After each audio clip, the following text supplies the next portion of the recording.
a comenzar con La Casa de los Conejos, de Laura Alcoba, novela a la que ya habíamos presentado y a la que habíamos ubicado en el contexto reconocible para poder interpretarla desde la alegoría. La Casa de los Conejos está organizada, podríamos decir, en apartados, no en capítulos, porque son muy cortos. Son 18 apartados en total. Hay una especie de prólogo, que ya lo trabajamos en la clase anterior, y un epílogo después del apartado 18. Hoy vamos a concentrarnos en los apartados 1 y 2. En estos apartados se nos presenta a la narradora y se crea el punto de vista desde el cual vamos a entender la obra. En primer lugar, se eh, explica cómo en 1975 en La Plata se empieza a narrar de alguna manera esta historia, a modo como si fuera un diario, ¿no? Y la mirada de la escritora es retrospectiva, pero se ubica en primera persona. Quiere decir que ubica su narración desde la mirada de esta niña. La historia comienza con la mudanza, con una mudanza que va a ser un elemento característico de la novela porque va a reproducirse a lo largo de varias instancias y en realidad no va a ser una simple mudanza, sino que van a ser vías de escape. Vías de escape porque también en este capítulo se presenta ese contexto en el cual la novela empieza a desarrollarse y que es el de el momento en que los montoneros tienen que esconderse y que tienen que pasar a lo que se llama la clandestinidad, que poco podía entender una niña de 7 años que era la clandestinidad, pero que tampoco la madre le explica, simplemente lo que le induce es a la responsabilidad de guardar silencio. En este momento, en este desencadenante del primer capítulo, también se genera esto que va a ser fundamental a lo largo de la novela, que es el pacto de silencio que la narradora tiene que guardar.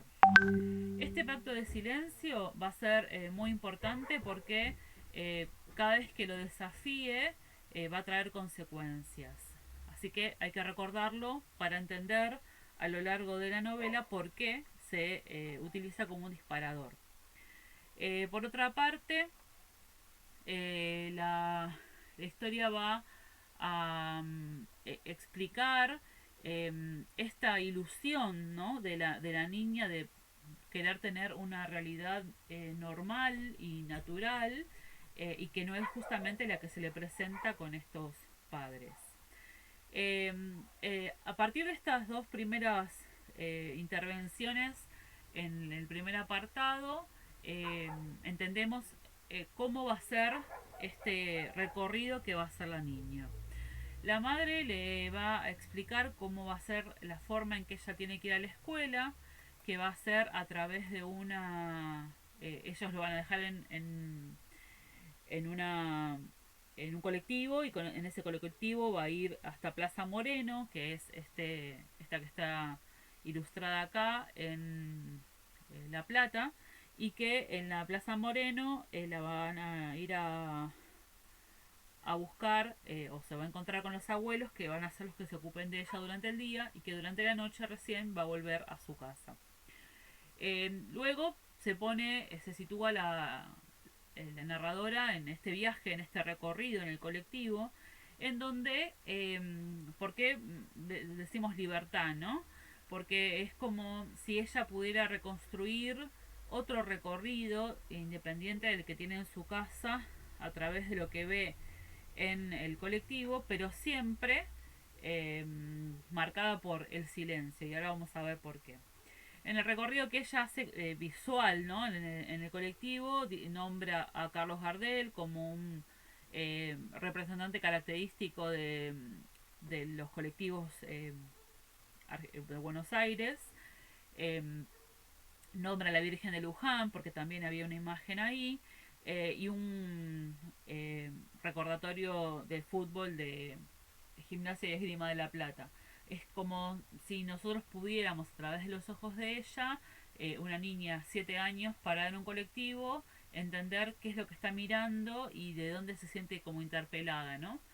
Pero en ese mismo recorrido y esa misma pequeña libertad que siente en ese mínimo tramo, también aparece ese peso del silencio, a través de una anécdota que ella recuerda que la madre le contó, que no sabemos si es verdad o si es mentira o si es una especie de anécdota preparada a propósito para reforzar el tema del silencio. Y entonces ahí cuenta la historia de un niño que, bueno, por no haber comprendido tan bien como ella el tema de callar, eh, bueno, devela a sus padres que terminan presos.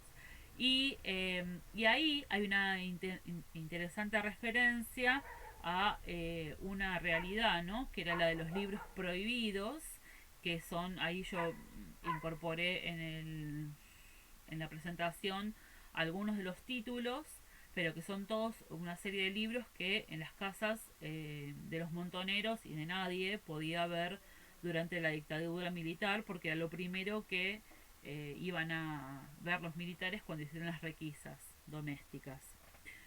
Con la llegada a la casa del abuelo se accede a otra realidad.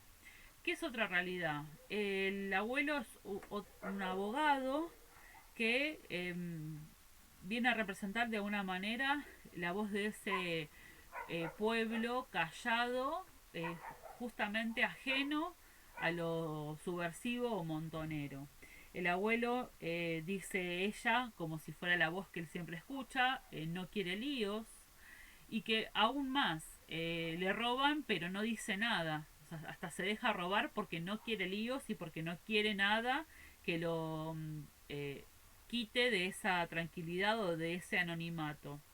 Y que justamente lo que le da miedo son aquellas personas que quieren cambiarlo todo. Y entonces es como una especie de antagonista de la propia madre de la narradora, que muestra eh, esa parte del pueblo que no quiere problemas y que justamente por no tener problemas se deja avasallar, ¿no? Eh, es como mostrar la otra Argentina, la que no se resistía contra esta realidad impuesta.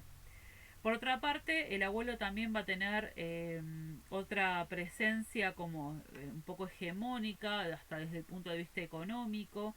Se va a ocupar de una tía de la nena que es Sofía y que es una tía que tiene una enfermedad mental de la que tampoco se puede hablar, y que como también lo pone en ese lugar como paternalista, ¿no? De querer solucionar con el silencio y con pagarle un sueldo ese problema que tenía la tía.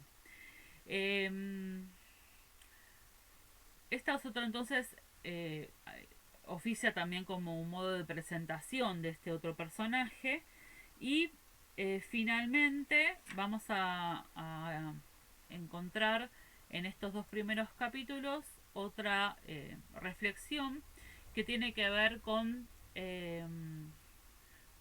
cómo estaban custodiados. Cuenta que hay un auto negro que se les estacionaba enfrente de los abuelos todo el día para ver qué se hacía, y eso va a tener como una consecuencia porque finalmente en el capítulo 2 el padre de la nena va preso. Cuenta en una persecución, en un coche del que no pueden parar para que no los agarren porque no tenían las identificaciones falsas y porque no querían que justamente llegaran a la casa de ellos en donde tenían armas y revistas prohibidas.